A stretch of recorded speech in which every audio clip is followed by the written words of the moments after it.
Have you ever looked up at the night sky and seen that string of pearls, that train of tiny lights gliding across the darkness? Those are Starlink satellites, a revolutionary promise of internet for everyone, everywhere, from remote villages to disaster zones, even on planes and boats. Starlink was meant to be the unbreakable link to the digital world.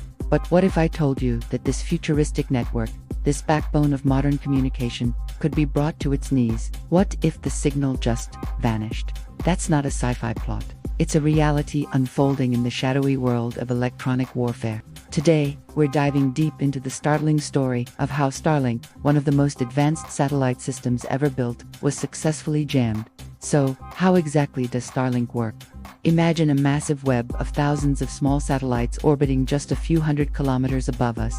This is called a low Earth orbit, or LEO, constellation. Because they're so close, the time it takes for a signal to travel from your terminal on the ground, up to a satellite, and back down is incredibly short.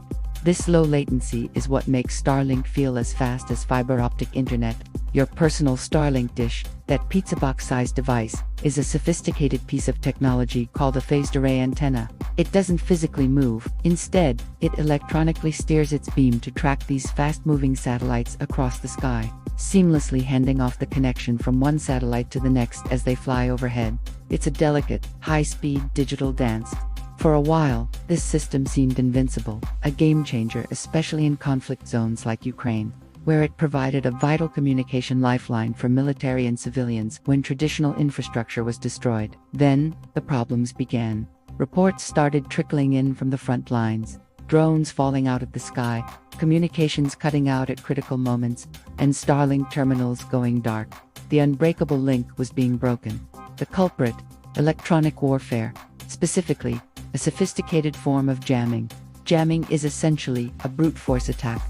Imagine you're trying to have a conversation in a quiet room, but someone walks in and starts blasting loud, meaningless noise on a speaker. It becomes impossible to hear the person you're talking to. That's what jammers do to satellite signals. They broadcast powerful radio waves on the same frequencies Starlink uses, drowning out the legitimate signal from space. The Starlink terminal on the ground can no longer hear the quiet whisper from the satellite because of all the shouting from the jammer. But jamming Starlink isn't as simple as just turning on a noisy radio. Remember that phased array antenna? It's designed to be smart. It creates a very narrow, focused beam aimed directly at the satellite. This makes it inherently more resistant to jamming than older satellite dishes that have a wider, less focused view of the sky. To jam it effectively, you can't just be somewhere in the general area. You need to be in the line of sight between the terminal and the satellite it's communicating with, or you need to be so powerful that your noise pollutes a huge chunk of the sky. Early on, SpaceX was incredibly agile. Elon Musk famously tweeted that they were rolling out software updates to counter the jamming attempts, essentially teaching the system to digitally sidestep the interference. It became a cat-and-mouse game. The jammers would find a new vulnerability, and SpaceX would patch it. So what changed? How did the jammers finally get the upper hand in certain areas? The attackers evolved. They stopped using simple, brute force noise jammers and moved on to more advanced techniques. One of the key breakthroughs was likely the development of more portable, powerful, and precise jamming systems. Instead of giant, truck-mounted units, imagine smaller devices that could be deployed closer to the front lines, targeting specific groups of Starlink terminals. These new jammers weren't just loud, they were smart. They could analyze the Starlink signal and mimic it, creating a more sophisticated form of interference that's harder for the system's software to filter out. Think of it less like shouting and more like a ventriloquist, perfectly mimicking someone's voice to cause confusion. This is known as spoofing, where you send false GPS or timing signals to trick the terminal into thinking it's somewhere it's not, or that the satellite is in the wrong place, causing the connection to fail. The attackers also got much better at locating the Starlink terminals themselves. Every time a terminal transmits a signal up to a satellite, it's like sending up a tiny flare. With the right direction finding equipment, an adversary can triangulate the position of that terminal on the ground. Once located, the terminal and its users become a target, not just for jamming, but for artillery or drone strikes. This created a terrifying dilemma: use the internet and risk being found, or stay dark and be cut off. Reports suggest that jammers were being deployed on mobile platforms, even on drones, allowing them to dynamically target areas where Starlink use was heaviest. They created, in effect, mobile dead zones for communication. This combination of smarter jamming and better targeting proved to be devastatingly effective, turning a tool of liberation into a potential liability. The implications of this are enormous, and they stretch far beyond any single conflict.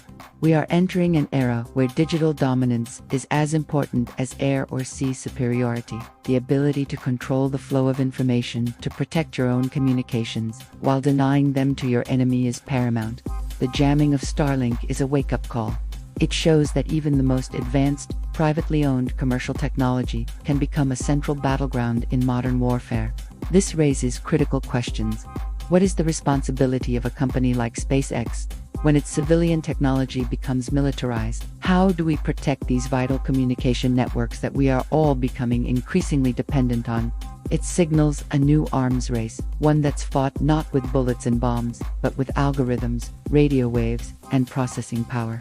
The future of this battle will be fought with even more sophisticated technology.